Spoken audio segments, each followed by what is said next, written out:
सुबह सुबह ससुराल में बहू और बेटी की जिम्मेदारी।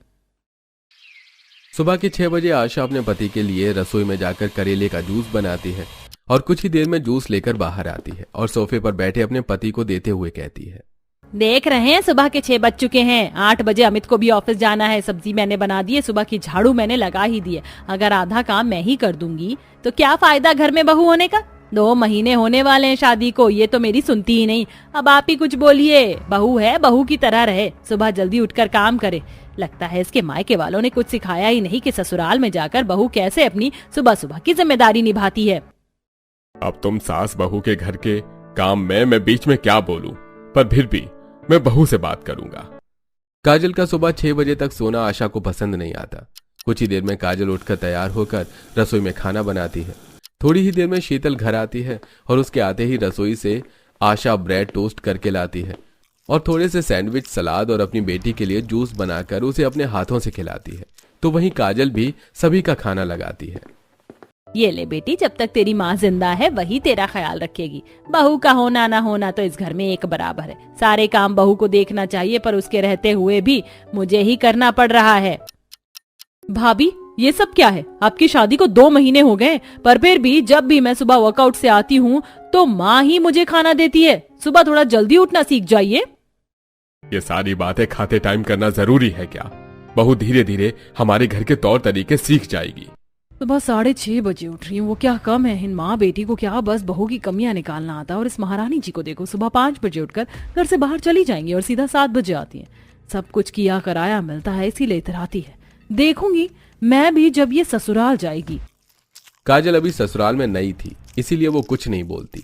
इसी तरह कुछ दिन बीत जाते हैं और शीतल अपने सारे गंदे कपड़े अलमारी में रखती है। तो वहीं जब काजल सारे गंदे कपड़े मशीन में धो रही होती है तो आशा अपनी बहू को आवाज देकर अपने पास बुलाती है, जो कि हॉल में बैठी थी। बोलिए माँ जी, क्या हुआ? बहू, अभी तक तेरा काम खत्म नहीं हुआ? 10 बजे तक मैं घर के सारे काम खत्म कर लेती थी। तेरे आधे काम तो मैं ही कर देती हूँ, फिर भी तू घर के कामों में ही लगी रहती है। अभी तक तो तूने रसोई भी साफ नहीं करी है। माँ जी, सारा काम हो चुका है, बस कपड़े रहते थे और आज संडे है, अमित जी भी घर में, इसलिए थोड़ा लेट हो गया। भाभी, आप बिना गंदे कपड़े लिए कपड़े भी धोने चली गई। मेरी अलमारी में इतने सारे गंदे कपड़े रखे, माँ के भी कपड़े हैं, उनके कमरे में ही है। आप हमारे कमरे से भी कपड़े ले आओ। पता नहीं आप कैसा काम करती हो। शीतल, मैं काम कर रही हूँ, गंदे कपड़े तो तुम खुद भी अपने कमरे से मुझे लाकर दे सकती थी ना। इतना तो काम कर ही सकती हो तुम भी। क्यों बहू, तेरे रहते हुए मेरी बेटी क्यों घर के काम करेगी? ये काम भी तो तेरा ही है। आशा की ऐसी बातें सुनकर काजल शीतल के कमरे में जाती है और उसके अलमारी से गंदे कपड़े लेकर अपनी सास के कमरे में जाती है और सभी के गंदे कपड़े ले जाकर मशीन में धोने लगती है। और जब रसोई साफ करने लगती है तो अमित, जो फोन में गेम खेल रहा था, वो उसे आवाज देता है, काजल, मेरे लिए चाय पकौड़े बनाकर ले आओ। और भाभी, मेरी फ्रूट चाट बना लेना। यहाँ सुबह 5 बजे उठकर मुझे गधा मजदूरी करनी पड़ती है और एक इन्हें देखो, इनके ऑर्डर ही खत्म नहीं होते। इस घर की मैं बहू कम, नौकरानी ज्यादा हूँ। क्या बहू की यही सुबह सुबह की जिम्मेदारी होती है कि वो नौकरों की तरह काम करे? आखिर बहू बेटी के बीच इतना भेदभाव क्यों? माँ जी को समझना चाहिए, कल को उनकी बेटी भी किसी के घर की बहू बनेगी। उदास काजल शीतल का फ्रूट चाट और अपने पति का चाय पकौड़े लेकर आती है। इसी तरह कुछ दिन बीत जाते हैं। ऐसे ही एक दिन काजल घर की सफाई करके जैसे ही आराम से अपने सास ससुर के साथ सोफे पर बैठती है, शीतल गंदे जूते पहनकर घर में आ जाती है। क्या बात है, आज तो भाभी ने जल्दी काम कर लिया। मैंने तो जल्दी काम कर लिया, पर तुमने मेरा काम बिगाड़ दिया। तुम्हें दिखाई नहीं दे रहा फर्श गीला है? तुम बाहर भी तो जूते खोलकर आ सकती थी ना। भाभी, मैं आपकी तरह लेट तक नहीं सोती। सुबह 5 बजे उठकर वर्कआउट करने के लिए बाहर जाती हूँ और उसके बाद घर आती हूँ, इतना भारी बैग लेकर। कोई बात नहीं बहू, अब घर है तो गंदा होगा ही। शीतल सामने ही पोछा रखा है, तुम्हारे जूते के निशान है, तुम ही साफ कर दो। मेरी बेटी क्यों करेगी? बहू किस लिए लाए हैं? ताकि उसके रहते हुए मेरी बेटी घर के सारे काम करे। बहू, तुम खुश नसीब हो जो तुम्हें ऐसा ससुराल मिला। अगर अपनी पड़ोसन शांति बहन होती ना तो वो सुबह 4 बजे ही उठती और सारा काम करवाती तुमसे। बहू बेटी में कितना फर्क किया जा रहा है। माँ जी करती तो ऐसे हैं जैसे उनकी बेटी कभी बहू ही नहीं बनेगी। कोई बात नहीं, मायके में जितना राज करना है कर लो नंद जी, ससुराल में मैं भी देखूंगी। काजल मुंह बनाकर फिर से घर में पोछा लगाती है। इसी तरह कुछ दिन बीत जाते हैं और अकेले काजल सबके लिए डिनर तैयार करती है और इसी बीच शीतल रसोई में आती है। शीतल को देख काजल उससे कहती है, शीतल, मैंने सारा खाना बना दिया, बस रोटियां रहती हैं। तुम खाना डाइनिंग टेबल पर लगाओ, मैं रोटियां लेकर आती हूँ। भाभी मैं यहाँ पानी लेने के लिए आई थी, मैं बहुत थक गई हूँ, आप ही करो ये काम। शीतल, इतना आराम और आलस सही नहीं। कल को तुम्हारी भी शादी होगी, तुम भी किसी के घर की बहू बनोगी, वहाँ कैसे करोगी काम? भाभी मैं लव मैरिज करूंगी, मेरे ससुराल वाले मुझसे इतना काम करवाएंगे ही नहीं। इतना बोलकर शीतल पानी की बोतल लेकर बाहर चली जाती है और काजल अकेले सबको खाना खिलाकर पूरी रसोई की साफ सफाई करती है। इसी तरह कुछ दिन बीत जाते हैं और शीतल रवि नाम के लड़के के बारे में घर वालों को बताती है और बहुत जल्द शीतल का रिश्ता रवि से लग जाता है। रवि और उसकी माँ आशा के घर आई थी और हॉल में बैठे थे और चाय नाश्ता करते हुए बातें कर रहे थे। बहन, हमारे लिए तो बहू बेटी एक बराबर है, हम अपनी बहू से इतना काम नहीं करवाने वाले। मेरी बेटी भी है, वो बहू का हाथ बटाएगी। बिल्कुल सही कहा बहन आपने, अब बहू बेटी में फर्क ही क्या है? क्या फर्क है? जब बेटी ससुराल में नौकरानी बनेगी ना, तब पता चलेगा। इस तरह बहुत जल्द शीतल का रिश्ता लग जाता है। समय गुजरता है और देखते ही देखते शादी का दिन नजदीक आ जाता है। घर में काफी सारे मेहमान आते हैं और शादी के घर में भी बेचारी काजल अकेले पूरे घर को संभालती है। मेहमानों का ख्याल रखती है, उन्हें खाना खिलाती है, घर के सारे काम करती है। इस बीच उसे इतनी भी फुर्सत नहीं मिलती कि वो चैन से खाना खा सके। और जब वो खाना खाने के लिए बैठती है तो शीतल अपनी भाभी से कहती है, भाभी आप खाना बाद में खा लेना, पहले माँ के साथ दुकान चली जाओ, बहुत सारा सामान लाना बाकी है। अपनी भाभी को रहने दे, मैं जा रहा हूँ। काजल, तुम सभी मेहमानों से जाकर एक बार पूछ लो उन्होंने खाना खाया या फिर नहीं। अगर सबने खा लिया होगा खाना तो उन सबके लिए चाय बना देना। अमित बेटा, शीतल बेटी, थोड़ी तो शर्म करो। सुबह से तुम्हारी भाभी नौकर की तरह काम करी, बेचारी ने अभी खाना खा लिया था और उसमें भी तुम काम बोल रहे हो। माफ करना काजल, मुझे पता नहीं था। चलो तुम खाना खा लो, ये काम शीतल कर लेगी। भैया मैं कैसे करूंगी, आज मेरी शादी है, मेरे पास सांस लेने की फुर्सत नहीं है। कोई बात नहीं, मेहमानों को चाय तो पूछना है, मैं खुद कर लूंगी। बहू, घर में मैं भी हूँ और घर आए मेहमान मेरे ही रिश्तेदार हैं। ये काम मैं कर लूंगा, तुम खाना खाओ। काजल हर वक्त काम करती है पर फिर भी आशा की नजर में वो फिर भी कामचोर होती है। बहुत जल्द शीतल की शादी हो जाती है और जब वो अपने ससुराल जाती है तो 2 दिन के अंदर ही पार्वती शीतल को सुबह 4 बजे उठाना शुरू कर देती है। बहू 5 बजने वाले हैं, 4 बजे से उठा रही हूँ तुम्हें। हमारे यहाँ सूरज उगने से पहले घर का सारा काम खत्म कर लेती है बहू। पर माँ जी, मुझे 5 बजे ही उठने की आदत है। तो भाभी आदत बदलो। अच्छा माँ, मैं जा रही हूँ अपनी ट्रेनिंग के लिए, भाभी तो मेरे लिए नाश्ता बना नहीं सकती, आपने जो बनाया है वही दे दो। ससुराल में आने के बाद शीतल के साथ भी वही होता है जो अपनी भाभी के साथ करती थी। उसकी नंद सुबह जल्दी तो उठती पर बाहर वॉक पर चली जाती और उसे जल्दी उठकर पहले पूजा करनी पड़ती थी, फिर वो साफ सफाई करती और फिर सबके लिए खाना बनाती थी और अंत में खाती थी और पूरे दिन अपनी सास नंद का भेदभाव सहती रहती थी। जैसे वो अपनी भाभी के साथ करती थी, अब उसे बहू और बेटी के बीच का फर्क पता चलने लगा था और कुछ दिनों बाद वो अपने मायके वालों से मिलने के लिए अपने मायके आती है। और जब वो अपनी भाभी के साथ जल्दी उठकर रसोई में अपनी भाभी की मदद करवाती है तो तुम तो 5 बजे उठकर वर्कआउट करने जाती हो, फिर रसोई में कैसे? तुम रहने दो, ये काम मैं कर लूंगी। भाभी अब तो घर के काम खत्म करने में ही वर्कआउट हो जाता है। शादी के बाद पता चला बहू और बेटी के बीच का भेदभाव। लव मैरिज करो या अरेंज मैरिज, सास सास होती है। चलो तुम्हें समझ तो आया कि बहू बेटी में कितना भेदभाव होता है, पर तुम मेहमान बनकर आई हो और मैं अपने मेहमान से काम नहीं करवा सकती। वैसे भी ससुराल में जाकर तुम्हें काम ही करना है, तो जब तक यहाँ हो आराम कर लो। इस तरह जो शीतल अपनी भाभी से सारे काम करवाती थी, अब वो अपनी भाभी के दर्द को समझती है और काजल भी शीतल को पूरा आराम देती है। और ससुराल जाकर एक बार फिर शीतल बेटी से बहू बनकर अपने ससुराल की जिम्मेदारियों को निभाती है। बारिश में नदी किनारे अमीर और गरीब बेटी की रसोई। कोमल बेटा, मुझे माफ कर देना, मैं तेरी शादी एक अच्छे घर में नहीं करवा पाई। मैंने लाख कोशिश की, लेकिन तेरे हाथ के इस निशान की वजह से मैं हर बार नाकामयाब रही। किस्मत का लिखा कौन बदल सकता है? अगर मेरी किस्मत में खुश रहना होगा तो मैं 2 सूखी रोटी खाकर और झोपड़ी में खुश रह लूंगी। नम आंखों से कोमल विदा होकर चली जाती है तो वहीं पता नहीं मेरी बेटी कैसे इतने गरीब परिवार में रह पाएगी।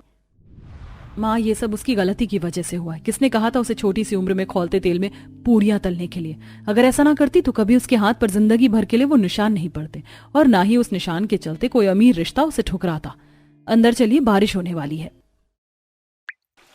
इस बारिश की वजह से ठीक से भाभी का गृह प्रवेश भी नहीं कर पाए और देखो ना, फिर से छत टपकनी शुरू हो गई। कोमल बहू, हम जानते हैं कि तुम्हें इस तरह के माहौल में रहने की आदत नहीं है, लेकिन हम अपनी पूरी कोशिश करेंगे तो मैं यहाँ कोई तकलीफ ना हो। मेरा मायका जैसा भी हो, लेकिन ये मेरा ससुराल है। आप लोग जैसे रहते आए हैं मैं भी बिल्कुल वैसे ही रहूंगी।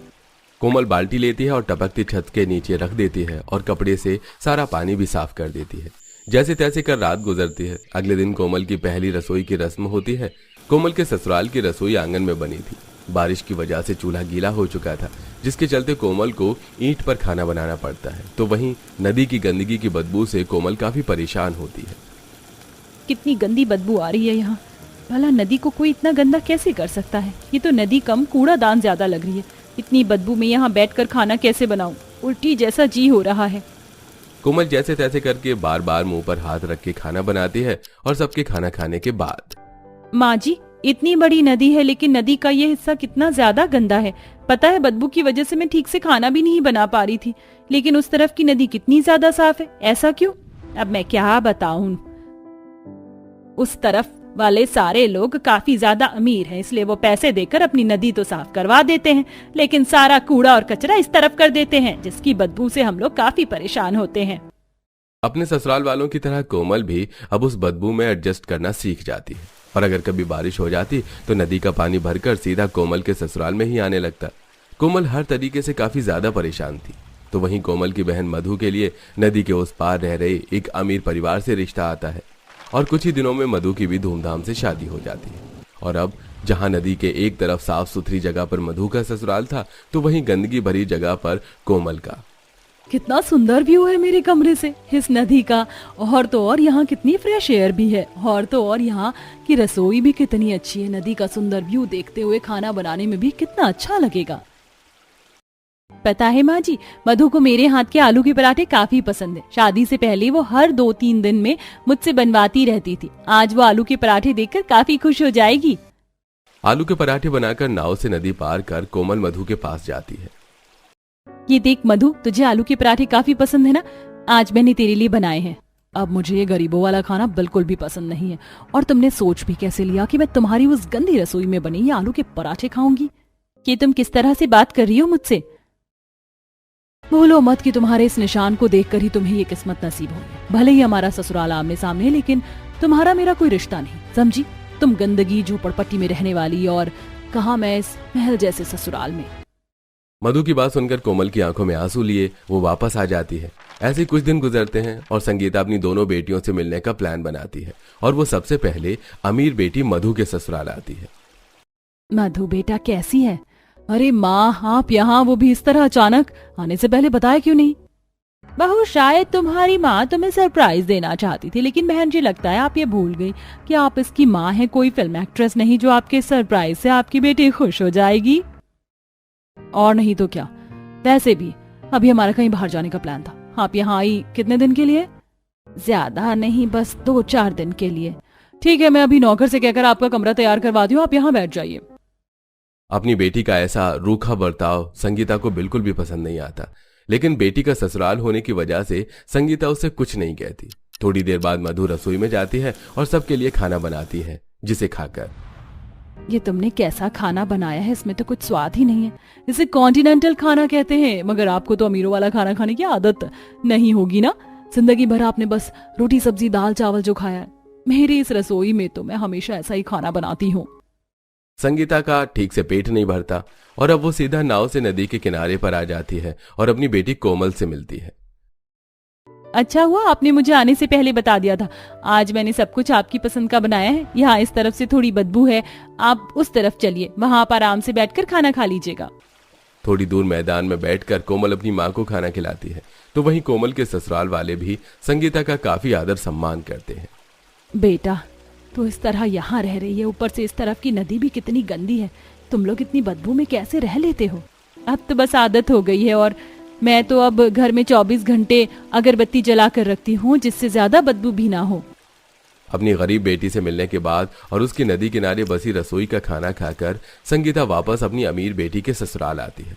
तभी थोड़ी देर में मौसम बिगड़ता है और काफी तेज बारिश शुरू हो जाती है, जिसके चलते नदी का पानी का लेवल बढ़ता है और सीधा कोमल के घर में जाने लगता है, जिससे कोमल और उसके ससुराल वाले काफी परेशान होते हैं। ये देख संगीता, वहाँ तेरी बहन कितनी परेशान हो रही है। तुम लोग तो यहाँ तीसरी मंजिल पर रहते हो, लेकिन वो बेचारी तो उसकी कुछ मदद नहीं करती क्या? ये तो उसकी किस्मत की बात है, और आप कहीं उसकी तरफदारी कर रही हैं। अगर आपको शौक है तो आप वहाँ जाइए। संगीता चाहकर भी अपनी गरीब बेटी की कुछ मदद नहीं कर पा रही थी। देखा माँ, मेरी कितनी ज्यादा आलीशान है, और यहाँ हर काम के लिए मशीन है। चुटकी बजाते ही सारा काम हो जाता है। यहाँ से नदी का नजारा भी कितना सुंदर है, लेकिन बस वो कोमल और उसका ससुराल वाले वो बिल्कुल नहीं पसंद। कोमल ने मधु को बचपन से काफी प्यार दिया था, लेकिन आज मधु का कोमल के लिए ऐसा बर्ताव देख संगीता के लिए काफी दुख भरा होता है। वहीं अपनी अमीर बेटी की रसोई में बना खाना ठीक से संगीता के गले से नहीं उतरता। जो कुछ भी बना लो, आपको तो कुछ पसंद ही नहीं आता। आपको तो कोमल की उस गंदी रसोई का खाना खाने की आदत हो गई है, तो वहीं जाइए। नदी के एक तरफ अमीर बहनें अपनी रसोई में आज तक ढंग का कुछ भी नहीं बना पाती और ना ही अपनी माँ की इज्जत करती हैं, तो वहीं दूसरी तरफ इस गंदगी में भी कोमल साफ सुथरे तरीके से खाना बनाने की काफी कोशिश करती है। लेकिन कभी कोमल गंदगी से परेशान होती तो कभी कूड़ा कचरा होने की वजह से नदी के कीड़े कोमल को परेशान करते। कितनी भी रसोई के पास सफाई रख लो, लेकिन ये नदी के मच्छर कीड़े तो इधर ही आ जाते हैं। अब मैं क्या करूं? इतना सब कुछ होने के बावजूद अपनी माँ को हमेशा अपनी गरीब बहन की रसोई में खाना खाता देख मधु काफी ज्यादा कोमल से जलने लगती है, और आज वो ढेर सारा कचरा ले जाकर कोमल की रसोई और नदी में डाल देती है। नदी में कचरा पड़ने की वजह से गंदे पानी की कुछ छींटे कोमल के बनाए हुए खाने में जा गिरती हैं। ये तुमने क्या किया? इतनी मुश्किल से साफ सुथरे तरीके से मैंने खाना बनाया था और तुमने इसे खराब कर दिया। इतनी गंदगी में रहती हो तो खाना भी तुम्हें ऐसे ही मिलना चाहिए। इसी के लायक हो तुम। संगीता से अब यह बर्दाश्त नहीं हो पाता और वो मधु को सबके सामने थप्पड़ मारती है।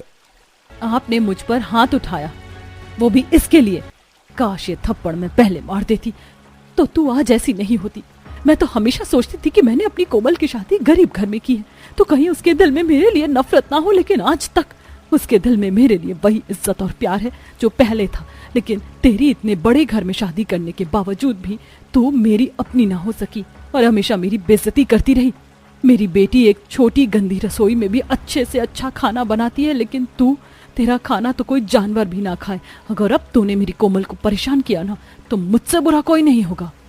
मधु मुंह बनाकर वहां से चली जाती है, तो वहीं अगले दिन ही संगीता सफाई कर्मचारियों को बुलवाकर सारी नदी और कूड़ा साफ करवाती है। तो वहीं आसपास के सभी लोगों को नोटिस भी भिजवा देता है, जिससे नदी में गंदगी जिसने भी की उसे काफी भारी मात्रा में फाइन भरना पड़ेगा।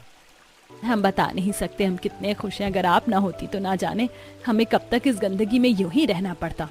आप फिक्र मत करिए, मुझसे जितना हो सकेगा मैं उतना करूंगी। सुमित्रा अपनी जमा पूंजी से कुछ पैसे निकालकर अपनी गरीब बेटी के ससुराल को भी अच्छे से बनवा देती है, जिससे अब चाहे जितनी भी बारिश क्यों ना हो, उनके घर में नदी का लेवल बढ़ने से पानी नहीं भरता। तो वहीं बस मधु ये सब देखती रह जाती है और कभी अपनी बहन को दोबारा परेशान नहीं करती, और कोमल अपनी ससुराल में हंसी खुशी रहती है।